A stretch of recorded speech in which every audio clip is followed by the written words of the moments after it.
C'est ça l'idée? Ah non, alors l'idée de Fautantique, mon 7e album studio, c'est surtout pas de critiquer, c'est de m'amuser avec mon époque et de m'amuser avec les autres. Fautantique, pourquoi? Parce que c'est le faux certifié conforme.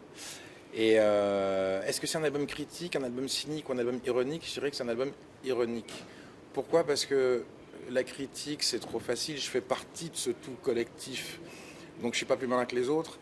Le cynisme, jamais, parce que je trouve que le cynisme, c'est se complaire d'une situation en se mettant un petit peu au-dessus de tout le monde et puis en regardant tout le monde un petit peu de haut, quoi. Alors que l'ironie, c'est prendre un truc sur lequel on n'a pas forcément de prise et s'en amuser. C'est l'occasion pour vous de dire que vous n'êtes pas dupe sur les nouvelles technologies, le milieu du showbiz, la politique. C'est ça aussi? Oh, je crois qu'aucun de nous ne l'est dupe. La mystification dont parle l'album pour commencer, c'est King Simili, l'histoire du plus grand faussaire de tous les temps qui n'a jamais existé. J'avais envie de raconter cette histoire-là. Pourquoi? Parce que les faussaires d'avant, je les trouve attachants parce qu'ils falsifiaient des œuvres d'art, des tableaux, des meubles. On était dans quelque chose de très poétique, de très romanesque, qui était une espèce de pied de nez comme ça à l'époque. Les faussaires d'aujourd'hui falsifient des médicaments qui vendent à des gens malades. Les faussaires d'aujourd'hui falsifient des permis de construction en zone inondable. Donc là, on connaît les conséquences de ce type de falsification. Donc on est dans quelque chose de beaucoup plus sombre.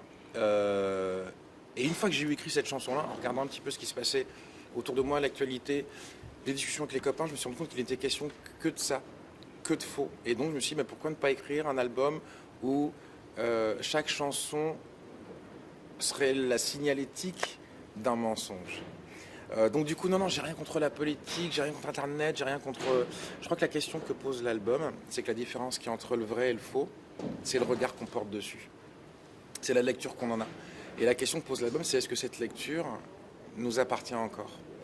Pareil pour Internet, ce sur quoi on fixe notre attention, est-ce que ça nous appartient encore? Quand je prends mon téléphone pour regarder un texto, et que 2 heures plus tard, je suis encore en train de regarder des vidéos de fail, c'est-à-dire de gens qui tombent en faisant quelque chose.